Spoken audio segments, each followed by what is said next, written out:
Halo semuanya, kembali lagi dengan saya Hugo. Di kesempatan kali ini saya akan coba sharing ke teman-teman semua mengenai Docker. Jadi kita akan belajar bersama mengenai Docker gitu ya, dari awal hingga teman-teman bisa membuat, menjalankan, mengupload, dan masih banyak lainnya mengenai Docker. Nah, langsung saja nanti di video ini akan terbagi dalam beberapa bagian. Dan pastikan jika teman-teman ingin belajar bersama dan menguasai Docker bersama saya, silahkan ikuti playlist sesuai yang telah saya siapkan. Oke, langsung saja kita ke materi untuk belajar Docker. Oke, jadi video pertama dalam rangkaian belajar mengenai Docker adalah mengenal terlebih dahulu apa itu Docker. Jadi pada dasarnya Docker itu adalah sebuah perangkat lunak gitu ya, atau platform yang diciptakan berdasarkan teknologi kontainer. Nah, Docker sendiri memang didesain untuk membantu developer supaya dapat membuat, menguji, kemudian menjalankan aplikasinya secara lebih cepat dan mudah di dalam sistem kontainer tersebut.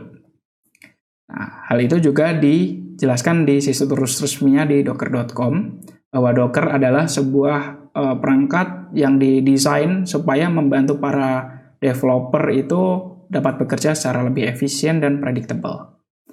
Nah, mungkin pertanyaannya adalah, mengapa harus kita pakai Docker gitu kan?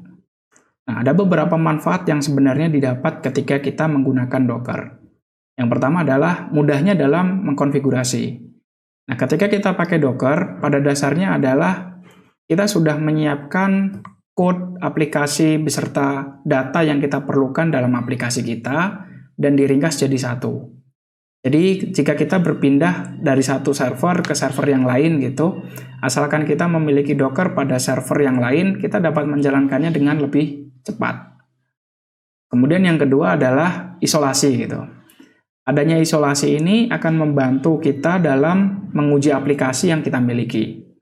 Ataupun kita ingin memiliki dua buah aplikasi yang setipe, tapi dengan fungsionalitas yang berbeda. Misalkan pengen memiliki web server, sama-sama web server, tapi mungkin dengan fungsionalitas yang berbeda. Kita bisa memisahkannya dengan Docker ini. Kemudian yang ketiga, adanya standarisasi juga dalam kontrol versi. Nah, standarisasi di sini yang dimaksud adalah mudahnya kita dalam mengembangkan juga merilis aplikasi yang kita miliki. Nah, Docker juga memiliki sistem repository seperti Git gitu. Jadi kita akan memudahkan dalam melakukan kontrol versi dari aplikasi yang sudah kita package, yang sudah kita gabungkan menggunakan Docker ini. Nah, kemudian yang keempat adalah adanya kemudahan dalam menjalankan Docker di setiap cloud platform gitu ya. Jadi dia support multi-cloud platform dan kebanyakan cloud provider besar di dunia sudah support terhadap Docker. Nah, itulah yang menjadikan Docker semakin populer dan banyak digunakan. Kemudian yang terakhir adanya secure ini ya, keamanan di dalam sistem Docker. Jadi di Docker itu sendiri dia menggunakan host mount point-nya gitu ya. Misalkan kalau di Linux itu ada /proc atau /sys atau juga directory root gitu ya. Jadi itu akan di-mount sebagai read-only, sehingga tidak akan menjadikan server utama atau hostnya itu bermasalah jika kita melakukan perubahan pada kontainer yang kita miliki. Nah, hal ini juga memungkinkan kita gitu melakukan proses sandboxing di dalam aplikasi yang kita miliki. Jadi kita misalkan ingin menguji gitu aplikasi yang sudah kita siapkan, maka itu tidak akan memengaruhi kontainer yang lain ataupun host yang menjalankan Docker tersebut.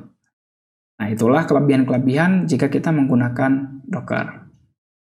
Nah, mungkin di sini akan banyak yang bertanya, kelebihannya antara Docker dengan virtual machine itu apa gitu, atau perbedaannya antara Docker dan virtual machine itu apa. Nah, simak terus, akan saya lanjutkan pada video berikutnya.